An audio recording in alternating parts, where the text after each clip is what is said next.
Isang buwan na nga lamang po at magaganap na ang bigating bakbakan sa pagitan ng dalawang Asian legends na sila 8th Division World Champion Manny Pacquiao at ang Muay Thai and Kickboxing World Champion Buakaw Bangkamek, kung saan paglalabanan nila sa April 20 ang nakatayang WBC Legends belt.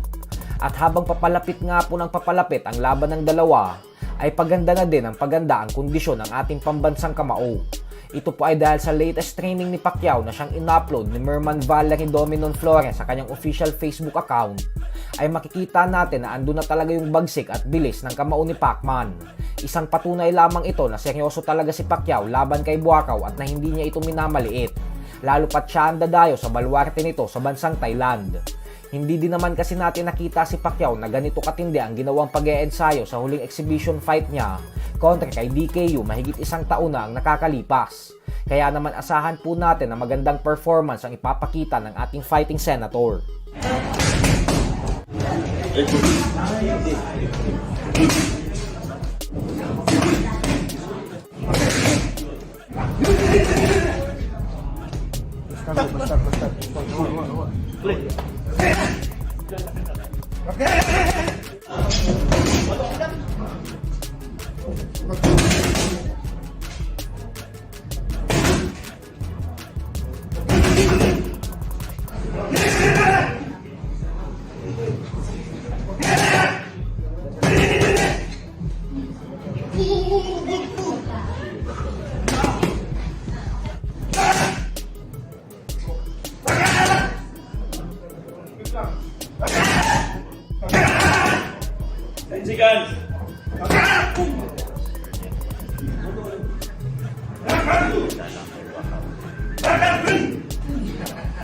Sa kabilang banda naman mga idol ay bagamat nga po nanalo ng impresibo ang undefeated top prospect Edgar Berlanga nitong nakalipas na linggo lamang, kung saan tinalo niya via knockout ang former undefeated and IBO light heavyweight world champion Padraig McCrory, ay tila hindi pa din nga po napapabilib ng gusto dito ang kanyang mismong trainer.